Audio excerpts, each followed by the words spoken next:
Sector का अब second video हम लोग देखेंगे, जिसमें major sector, minor sector, line segment, major और माइनर दोनों के बारे में देखेंगे। इसका मतलब हम बताने जा रहे हैं कि ये जो लघु खंड क्या होता है, दीर्घ खंड क्या होता है, लघु चाप क्या होता है, दीर्घ चाप क्या होता है, इन चारों के बारे में समझेंगे। ठीक है, तो सबसे पहले हम एक सर्कल की बात करें, तो फिर पुनः जो सर्कल ड्रॉ कर लेते हैं।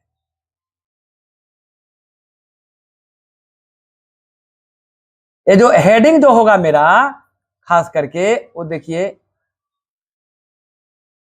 ये सेंटर है, ये आपका टोटल जो आकृति देख रहे हैं तो सर्कल है, ये वृत्त है ना जी, अरे बोलो, ये इसको सर्कल वृत्त कहते हैं। और ये क्या है, इसका सेंटर हुआ, ओ केंद्र हुआ। और केंद्र को लेकर के अगर केंद्र से दो त्रिज्या की हम बात करें, और ये त्रिज्या जो है, दोनों त्रिज्या अगर थीटा के द्वारा सेपरेट हो, थीटा के द्वारा क्या हो जाए, सेपरेट माने अलग हो, ये दोनों त्रिज्या थीटा से क्या हो, सेपरेट हो माने अलग अलग हो। तो इस पूरे पाठ को हमने क्या कहा था, त्रिज्य खंड बोला था, कहा था कि नहीं। और त्रिज्य खंड देखिए, और ये त्रिज्य खंड का जो परिधि पर जो दो पॉइंट्स होंगे, दो बिंदु होंगे, ए और बी, ए और बी का है परिधि पर, सरकमफ्रेंस पर लाइज कर रहा है, वृत्त पर ना है, वृत्त के परिधि पर है ये। अगर ये दोनों को अगर मिला दे, हम ये दोनों को क्या करते हैं, मिला देते हैं, तो मिलाने के बाद जो आप देख रहे हैं, जो एक एरिया बनेगा, ये एरिया देख रहे हैं जो कलरफुल मैं जो यहां पेंट कलर कर रहा हूं, इसी को हम लोग क्या कहते हैं, इसको क्या बोलेंगे, लघु वृत्तखंड। क्या बोलते हैं, लघु वृत्तखंड बोलते हैं। ये जो पूरा पोर्शन जो देख रहे हैं, ये जो पूरा कलरफुल है, इसी को क्या कहते हैं, लघु वृत्तखंड। अब लघु वृत्तखंड को है ना, माइनर क्या बोलेंगे, माइनर सेक्टर, क्या बोलेंगे, माइनर सेक्टर बोलते हैं। लघु वृत्तखंड माइनर सेक्टर की बात हम कर रहे हैं। तो ये वाला जो पोर्शन, जो सैडेड पोर्शन है, उसको क्या बोलेंगे हम, तो लघु वृत्तखंड माइनर सेक्टर। ये जो देख रहे हैं माने छायांकित भाग, सैडेड पोर्शन, छायांकित भाग, अंग्रेजी में इसको कहते हैं सैडेड पोर्शन, है ना, सैडेड पोर्शन। ये जो सैडेड पोर्शन जो है, इसको हम क्या बोलते हैं, ये जो छायांकित भाग है, इसी का नाम है लघु वृत्तखंड। लघु वृत्तखंड, इसको माइनर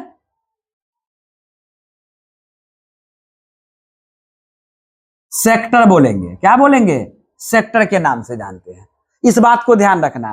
तो सबसे पहला बात आया कि आखिर इसका एरिया क्या होगा। ये जो लघु वृत्तखंड जो आ रहा है, उसको एरिया क्या होगा, उसका क्षेत्रफल क्या होगा।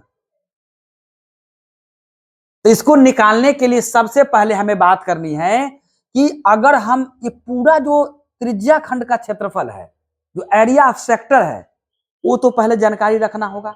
तो सबसे पहले हम क्या करें कि एरिया ऑफ सेक्टर पता कर लेते हैं। तो area of sector, area of sector क्या होता है, तो मैंने कहा था कि सर्कल का जो एरिया होगा मैं थीटा बाई 360 से मल्टीप्लाई कर दीजिए। इस बात को आपको ध्यान में लेकर चलना होगा। हिंदी में इसको क्या कहते हैं, तो एरिया ऑफ सेक्टर माने त्रिज्य खंड का क्षेत्रफल, त्रिज्य खंड का, है ना, त्रिज्य खंड का क्या बोलेंगे, क्षेत्रफल बोलेंगे, जो यही फॉर्मूला हुआ। अब हमको इसका ये पूरा एरिया हम जान गए, समझ लो। त्रिज्य खंड का मतलब क्या हुआ कि ये सारा एरिया हुआ। ये जो आप देख रहे हैं, ये जो ब्लू जो से जो हम अभी पेंट कर रहे हैं, ये वाला एरिया, और रेड पोर्शन दोनों मिलाकर के बना हुआ है त्रिज्यखंड। अगर उसमें से AOB का अगर क्षेत्रफल को घटा ले तो हमको ये मिल जाएगा। अगर ये पूरा एरिया का अगर आप क्षेत्रफल जान रहे, एरिया जान रहे हैं, उसमें से ट्रायंगल, ये त्रिभुज जो देख रहे हैं AOB, उसको अगर घटा देते हैं तो आसानी से हमें ये मिल जाएगा। तो सवाल उठा कि इसका एरिया निकाले कैसे। तो आपको पता है कि AO क्या है, AO बराबर OB बराबर क्या है, R, माने त्रिज्या। R स्टैंड फॉर, बोलिए, रेडियस। रेडियस माने R क्या है, त्रिज्या है। R क्या है बुआ, त्रिज्या है। इस बात को ध्यान रखना है। तो अब देखिए, और AB क्या है, AB को हम कहते हैं कर्ड। क्या बोलते हैं, कर्ड। अंग्रेजी में कर्ड, हिंदी में जीवा। हिंदी में क्या बोलते हैं इसको, हम जीवा बोलते हैं। तो ये जीवा है। अब जरा देखिए, अगर हम जो यहां पर कह रहे हैं कि अगर इसको एरिया अगर हमको निकालना पड़े तो सबसे पहले त्रिभुज का क्षेत्रफल का फॉर्मूला होता है half into base into height, 1/2 गुने आधार गुने ऊंचाई। तो अगर हम इस कॉर्ड को मान लेते हैं, क्या इस कॉर्ड को अगर हम मान ले, क्या मान लेते हैं, ये कॉर्ड जो आपका जो ये कॉर्ड जो है ये आधार है, तो इसी पर हम सेंटर से क्या करते हैं, एक लंब डाल देते हैं परपेंडिकुलर। इसका नाम मैंने रख दिया है एम रख दिया। तो OM क्या है, परपेंडिकुलर है, लंब है। OM किस पर लंब है, तो यहां पर आप फिगर में देख सकते हैं OM जो है लंब किस पर है, AB पर है। एक बात आप समझ लीजिए कि केंद्र से जीवा पर डाला गया लंब जीवा को समद्विभाजित करती है। केंद्र से जीवा पर डाला गया लंब जीवा को क्या करती है, अगर सेंटर से कोई अगर परपेंडिकुलर अगर हम कर्ड पर डाल देते हैं तो इसको 2 भागों में बांट देगा और AM और BM आपस में क्या हो जाता है, बराबर। सवाल ये आया कि सर हमें तो ये क्या पता है, ये रेडियस पता है और हमको ये बेस चाहिए, इसका आधार चाहिए, हम कैसे कैलकुलेट करेंगे। तो स्वाभाविक है कि अगर हम इसको मान लेते हैं, इस चीज को यहां पर देख लीजिए, यहां पर ये थीटा है, ऊपर ये एंगल पूरा कितना बना हुआ है, थीटा बना हुआ है। अगर हम इस थीटा की बात करें, इसको अगर मैं मान लू अल्फा, मैं मान लू, क्या मान लेता हूं, अल्फा, तो ये भी एंगल क्या होगा, अल्फा होगा। तो भाई ऐसा क्यों हुआ, तो आपको पता है कि AO और OB आपस में क्या है, बराबर है। और समान भुजा के सामने का कोण भी क्या होते हैं, समान भुजा के सामने का कोण भी क्या होता है, समान होता है ना जी। अगर अगर इसका साइड इक्वल हो तो एंगल भी क्या होगा, इक्वल होगा। तो अगर इसके सामने के एंगल को हम अल्फा मानते भी क्या होगा, अल्फा हो जाएगा। अरे हाँ या ना बोल। और यहां पर ये 90 डिग्री का एंगल बन रहा है। कितना का एंगल बन रहा है, 90 डिग्री का एंगल बन रहा है। अगर हम इसको पकड़े तो देखिए इस ये एक्यूट एंगल है, न्यून कोण है, तो अल्फा के लिए अगर देखें तो ये परपेंडिकुलर हो जाएगा। क्या हो जाएगा, परपेंडिकुलर हो जाएगा। और ये क्या होगा, हाइपोटेनस होगा। लेकिन अगर हम इस एंगल की बात करें, यहां इस एंगल की बात करते हैं जरा सा, इस एंगल, क्योंकि एंगल मुझे ये पता है, एंगल यही ना पता है। अगर इस एंगल को हम ये टोटल को थीटा नहीं मान करके अगर हम इसको थीटा माने तो इसको पकड़, यहां से देख लीजिएगा, हम कहना क्या चाह रहे हैं कि अगर हम इसको थीटा मान लिए हैं, क्या मान लिए, ये वाला पोर्शन क्या है, ये थीटा है, तो इसके सामने का ये एंगल क्या हो जाएगा, परपेंडिकुलर, और ये क्या हो जाएगा, हाइपोटेनस हो जाएगा। तो त्रिकोणमिति में जो है हम लोग पढ़ते हैं कि साइन थीटा बराबर क्या होता है, P बाई, साइन थीटा बराबर P बाई क्या होता है, H होता है। तो हम जरा उसी की बात करते हैं। तो यहां पर लेते हैं इन ट्रायंगल, देखो इन ट्रायंगल AMO की बात करें, माने त्रिभुज किसमें, त्रिभुज AMO में काम करते हैं। तो थीटा वाला एंगल की बात हम कर रहे हैं, किसकी? क्योंकि यही एंगल जो है वो किसका निर्माण कर रहा है? माइनर सेक्टर का निर्माण कर रहा है कि नहीं? इसीलिए हम इसकी बात कर रहे हैं। तो जरा थीटा की बात करें तो साइन थीटा बराबर क्या होगा? तो इसके सामने का परपेंडिकुलर होगा ए एम। अरे लंब, एम क्या है? लंब है ना। और हाइपोटेनस क्या हुआ? ए ओ। अरे हाँ या ना बोल। साइन थीटा बराबर क्या होता है? लंब बटे कर्ण, पी बाई एच। तो इसके लिए पी कौन हुआ? एम। और कर्ण कौन हुआ? ए ओ। 90 डिग्री के सामने की भुजा जो होती है वो हमेशा कर्ण होता है, हाइपोटेनस होता है। और एक्यूट एंगल के सामने की भुजा हमेशा क्या होता है? परपेंडिकुलर होता है। वही तो मैंने लिखा। अब इसको अगर यहां पर देखे थोड़ा सा, तो एम ही रहा। एओ का वैल्यू कितना है? आर है। एओ का वैल्यू कितना है? आर है। इसीलिए मैं यहां पर निकालने जाऊं तो ए एम बराबर आर साइन थीटा। हाँ या ना बोल। और आपको पता एम और बी एम आपस में क्या है? बराबर है, क्योंकि इसको ये क्या कर लंब ने दो भागों में बांटा है। तो यहां पर आप देख लीजिए कि हेयर माने यहां ए एम किसके बराबर है? बी एम के, है कि नहीं? तो अगर एम और बी एम बराबर हो तो हम कहेंगे ए बी कितना होगा? तो R sine theta plus R sine theta बराबर कितना आ जाएगा? बोलो तो कितना आ जाएगा जी? आर साइन थीटा और आर साइन थीटा की अगर बात करें तो कितना आ जाएगा? अरे हाँ या ना बोल। इसकी बात करें कितना आ जाएगा? आर साइन थीटा और आर साइन थीटा को ऐड भी कर देते हैं तो 2r साइन थीटा हो जाएगा। कितना हो जाएगा? 2r साइन थीटा आ जाएगा। 2r साइन थीटा होगा। हाँ या ना बोल। इस बात को आप समझ पा रहे हैं? ये 2r साइन थीटा होगा। इस चीजों को अब हम बातें क्या करते हैं कि ये पूरा अगर 2r साइन थीटा हुआ तो हमको तो ये बेस मिल जाएगा। क्या मिल जाएगा? बेस मिल जाएगा। लेकिन एक बात यहां पर समझने वाली बात क्या है, उस चीज को भी हमको देखना है कि अगर हम बात करें कि ये ए ओ और ओ बी आपस में बराबर अगर है और ये एंगल भी क्या है? बराबर में है। तो अगर ये आधा आधा बांट रहा है जिस रेशियो से, तो उस रेशियो से अगर देखा जाए तो यह पूरा ये ट्रायंगल जो बन जाता है वो कैसा बन जाता है? इक्विलेटरल ट्रायंगल बन जाता है। अगर इक्विलेटरल ट्रायंगल के केस में देखते हैं तो अगर ये आर हो जाएगा ए भी आर, तो ए भी क्या मिलेगा? वो आर ही मिलता है। ऐसा क्यों? तो अगर जैसे ही अगर हम बात करें यहां पर साइन थीटा की बात करें, देखिए यहां पर अगर ये इस एंगल की बात करें, इस एंगल अगर ये दोनों बराबर अगर हो जाता है ना, अगर दोनों ये बराबर हो जाए और ये एंगल अगर निकालने की बारी अगर आ जाती है ना, तो एक हम लोग ज्योमेट्री में नियम पढ़ते हैं कि ए अभिगृहित क्राइटेरिया होता है। ए क्राइटेरिया है ना, तो ए क्राइटेरिया से अगर ये दोनों सर्वांगसम अगर हो जाते हैं तो इसका मतलब क्या है कि अगर ट्रायंगल ही क्या हो जाता है? कॉन्ग्रुएंस हो जाता है। और कॉन्ग्रुएंस होने के कारण जो है ये पूरा जो क्या हो जाएगा? आपका सिमिलर हो जाता है। और सिमिलर होने के केस में थीटा का वैल्यू कितना मिल जाएगा आपको? तो 60 डिग्री, 60 डिग्री हो जाएगा।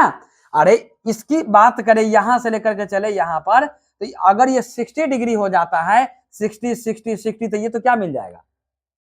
समबाहु त्रिभुज बन जाएगा ना, इक्विलेटरल ट्रायंगल बनेगा। और इक्विलेटरल ट्रायंगल के बेस पर अगर देखे तो हमको ए बी का जो वैल्यू मिलेगा, तो ए बी का थीटा का वैल्यू अगर हम लेकर चले तो 2 इंटू आर, देखो 2 इंटू आर इंटू साइन।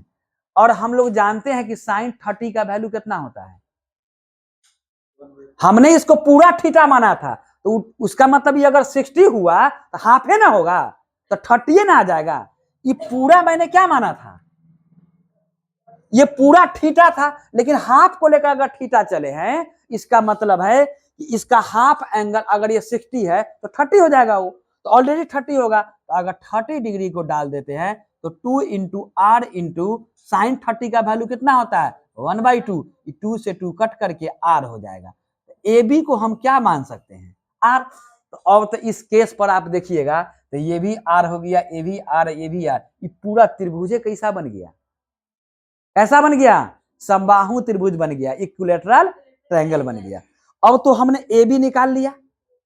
अब ए बी हमको बेस पता हो गया, अब हमको सिर्फ हाइट पता करना है। क्या करना है? हाइट अगर पता लग जाए तो अगर हम आसानी से निकाल सकते हैं तो ये हाइट कितना होगा। तो हाइट की अगर बातें करें, इसके सामने की बात करें, तो ये इसको निकालने के लिए ये कितना आएगा, तो इस एंगल को लेकर चले, इसके सामने के लिए क्या हो जाएगा? परपेंडिकुलर हो जाएगा। अरे हाँ या ना बोल। अब सुनो एक बात मैं यहां लिख रहा हूं, अगर तीनों एंगल अगर बराबर है तो अल्फा किसके बराबर हो जाएगा? थीटा के बराबर। बराबर कितना? 60 डिग्री हो रहा है ना, सबसे 60 आ रहा है। तो उस केस पर अगर देखने के लिए जाते हैं तो अगर हम इसको लेकर चले तो ये क्या हो जाएगा? तो इन ट्रायंगल हम बात करें, in triangle A O M की बात करें, किसमें? त्रिभुज, त्रिभुज किसमें? ए ओ एम में हम बात कर लेते हैं थोड़ा सा। तो आइए इसमें चले, तो अल्फा लेकर चले या थीटा लेकर चले, तो लिखेंगे साइन अल्फा लिखो, या अल्फा किसके बराबर है? थीटा के बराबर है, इसलिए मैंने ऐसा लिखा। ठीक है, तो क्या हो जाएगा? ओ एम बाई कितना? ओ एम बाई कितना? ए ओ आएगा। ए ओ इसका वैल्यू कितना? तो साइन थीटा बराबर जो हो गया, ओ एम का तो वैल्यू ओ एम ही रहेगा, और एओ का वैल्यू कितना हो गया? आर। इसीलिए आप देखिए तो ओ एम का वैल्यू निकल गया कितना? R sine theta. अब हमें सब पता हो गया, बेस भी पता हो गया, बेस पता हो गया ना, ए बी भी निकल गया, ए बी का वैल्यू कितना मिल चुका है? आर। और हमने ओ एम भी निकाल लिया, ओ एम का वैल्यू भी कितना हो गया? R sine theta. तो त्रिभुज का क्षेत्रफल निकाल सकते हैं। अब त्रिभुज का क्षेत्रफल अगर निकालना है तो फिलहाल हम इसको हटा देते हैं, इसको हम क्या करते हैं? हटा देते हैं, कि यहां पर लिख दें, यहां पर देख लीजिएगा इन चीजों को। सुनिए, तो त्रिभुज किसका? अब निकालते हैं त्रिभुज ए ओ बी का कौन चीज? क्षेत्रफल। त्रिभुज ए ओ बी का क्षेत्रफल, तो half into base, into base मतलब आधार ए बी, और हाइट मतलब ओ एम, माने इसको लिखेंगे तो कितना हो जाएगा बुआ? तो 1/2 ए बी का वैल्यू आर और ओ एम का वैल्यू आर साइन थीटा बराबर कितना हुआ? Half are square sine theta. अंग्रेजी में इसको लिखते हैं, क्या लिखेंगे? तो area of triangle A O B is equal to कितना हो जाएगा? हाफ आर स्क्वायर साइन थीटा। क्या इतनी बातें समझ में आई? कैसे कैसे हुआ? देखिए सबसे पहले मैंने क्या निकाला था? ए बी निकाला था, और ए बी को आर मैंने कहा, निकल गया था। ओ एम निकाला, ओ एम का वैल्यू कितना आया? आर साइन थीटा आया। अब निकालिए तो किसका? लघुखंड ए बी। लघुखंड क्या है? लघुखंड ए बी का कौन चीज? क्षेत्रफल।